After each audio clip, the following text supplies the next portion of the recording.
Hello. Hi, GeorgeAnna. How are you this afternoon? We are fine. We are full of love today.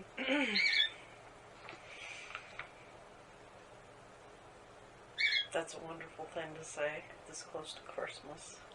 Yes, we are feeling much love. As we wish for all to feel. We have some questions from Elsa today. Her first question is, she would like to know what her life purpose is about. Okay. We will need to focus on her for a moment.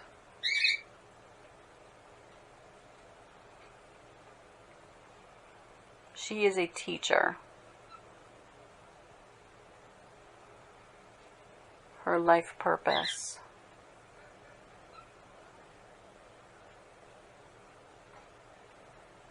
is to teach others.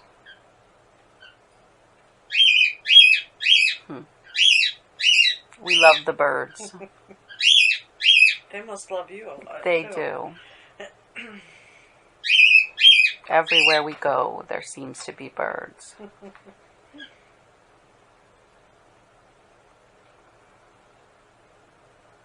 We send them love. She has the energy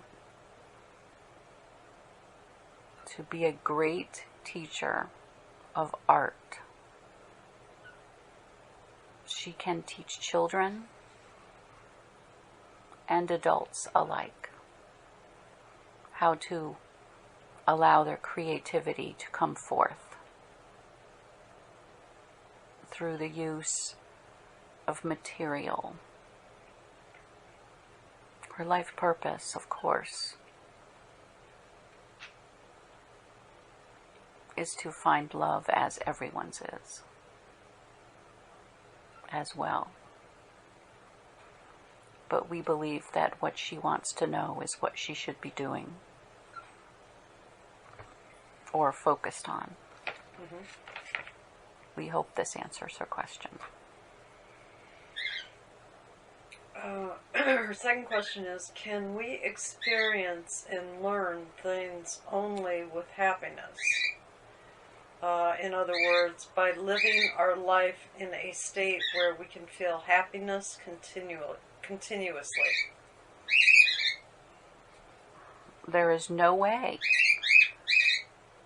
to do this. It is impossible to live your life only feeling happiness. There would not be contrast, and contrast is needed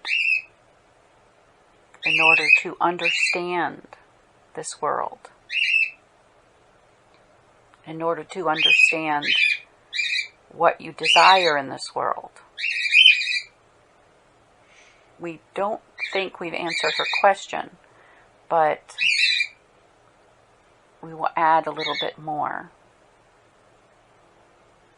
We understand that many try to focus on only feeling happiness in their life. And even though this is a wonderful thing to strive for, it is impossible, as most who are on this planet understand and have understood since they were very small babies. When you first come into this world, the way that you are born brings discomfort and pain to the mother giving birth. This is a moment of utter happiness, and yet it is also painful. It is a moment of great contrast, of going from the darkness of the womb into the light of the world. It is a moment when many parents discover, is it a boy or is it a girl? It is a moment when everyone hopes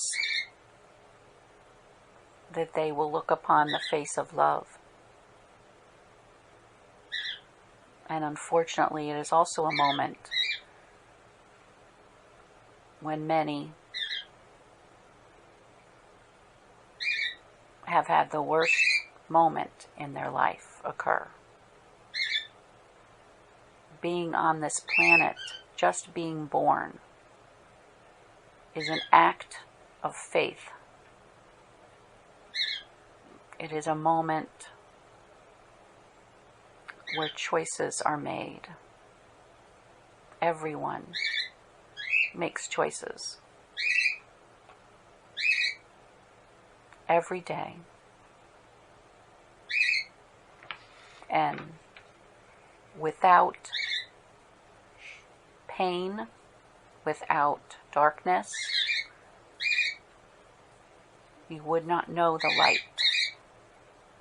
You would not know pleasure. Without sadness, you would not know happiness. Basic balance. Yes, Life. balance. Do you have another question? Mm-hmm. Why do men and women, why do we have men and women's energy? Too. This is a continuation of the last question, as we see it. Okay. This is, again, balance, yin and yang. We understand that there are times upon this planet when there has been more masculine energy at play. And then there have been times when there has been more feminine energy at work. And this, yes? She's asking why man is more dominating in the world. She feels there is not balance. Yes. Well, this is just this moment in time. So what she must understand is that if you would look at a scale, not a modern scale, but an old-fashioned one, where there is a pivot in the middle and things are placed on both sides. In order to create balance, it is a very, very sensitive, highly perfected moment. It is very difficult to put something on one side and to look at it and immediately know what to put on the other side to balance it. Most people are not good at guessing the weight of an object, and we are using this as an example of balance. It is the same with men and women, with happiness and sadness, light and dark, positive and negative, anger and love. It is balance. There is always a movement back and forth. There is always an up and down. It swings one direction and then swings back to the other. It is a matter of timing. At this time, things are more, or in the past, we shall say, things have swung more in the direction of masculine energy in the most recent past. Currently, they are trying to come more balanced, more centered.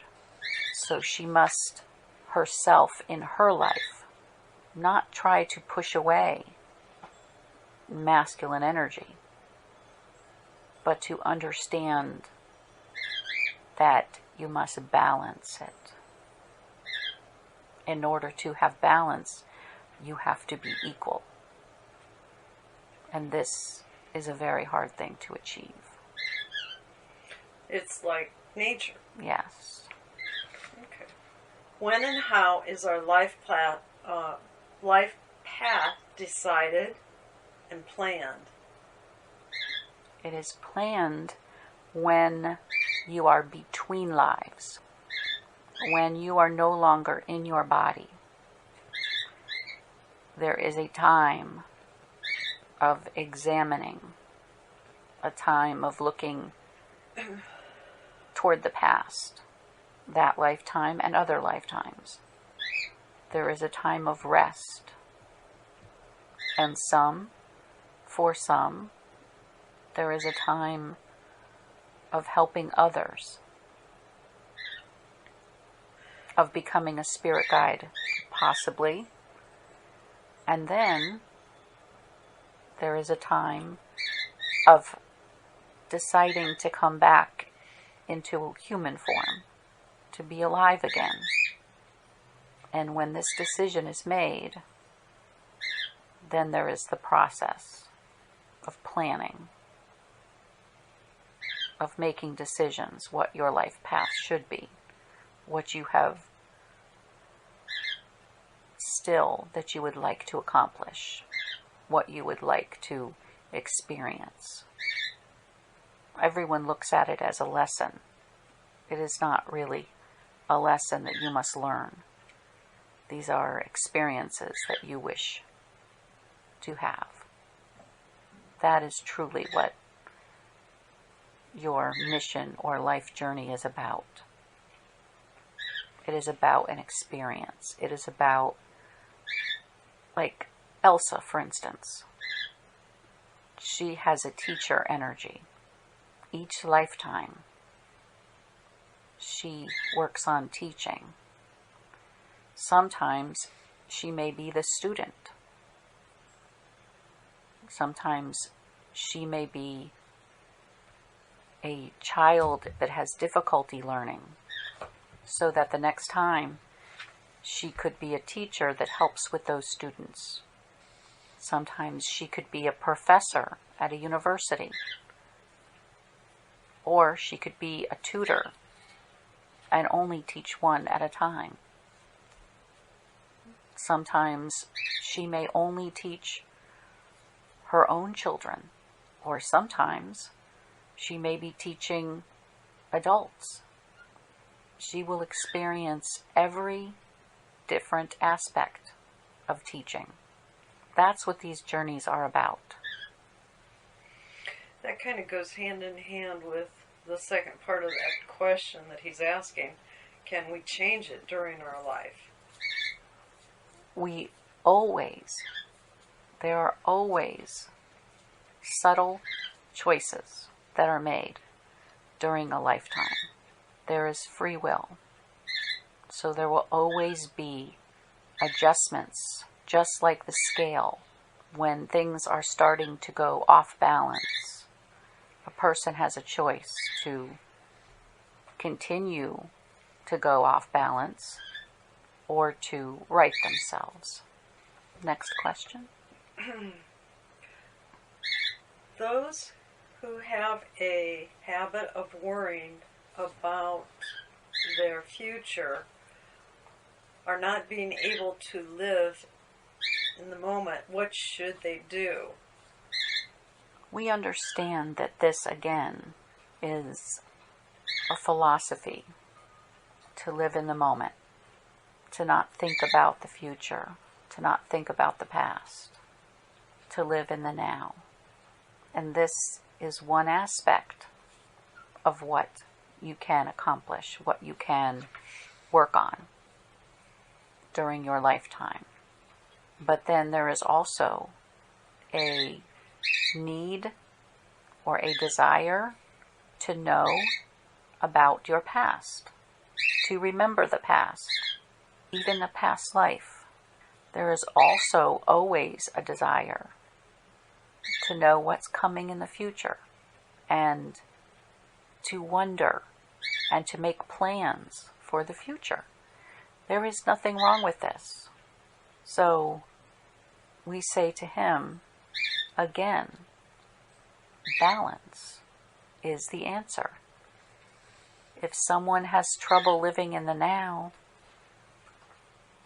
as long as they are not living in the past exclusively or living in the future exclusively, then this is okay.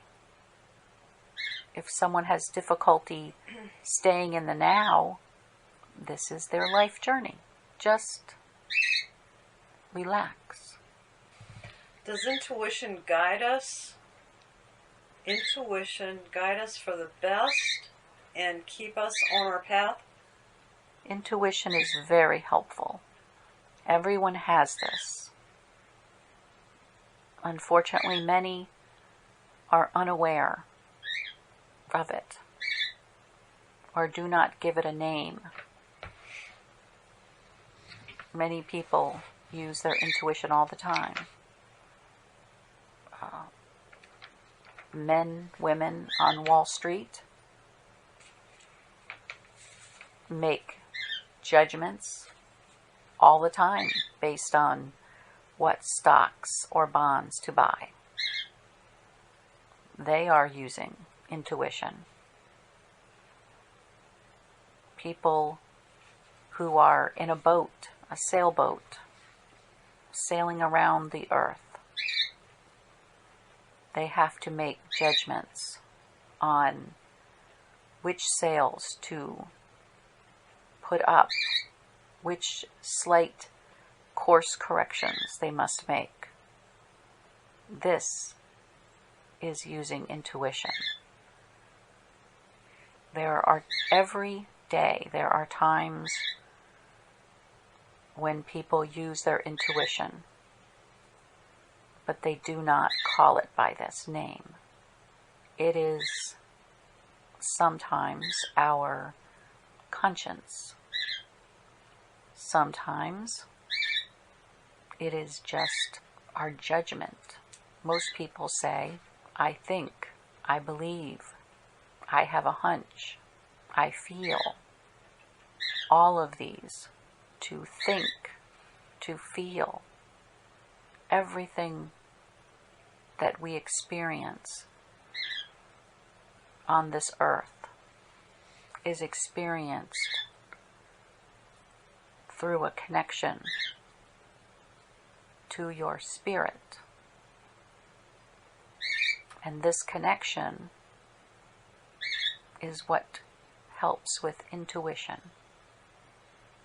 It helps with these decisions that need to be made. Next question. In the near future, what role is spirituality and science going to play in evolution? We will say something, and we know he will not like this answer. But it is what we must say. It will play the same role it has always played. Science and intuition, science and spirituality have always played a role and always will. Do we end up in different dimensions after every life or after every death? The word dimension is such a physical word. It is difficult to explain exactly where the spirit, the soul, is. It does not really move after death. It is more of a reconnection, more of a going home. It is as if part of you has always been there and is always there throughout each lifetime. You are always connected. But a part of you that is holding the body, keeping the body alive, that portion, when the body is no longer able to be alive, then that piece travels home, travels back through a channel, let's say, and travels back and reconnects. So there is no other dimension. That dimension is always there, even during your lifetime. We know this is a difficult concept for many, and it is difficult to explain, but it isn't really a dimension. It is just here. Just a slightly different here.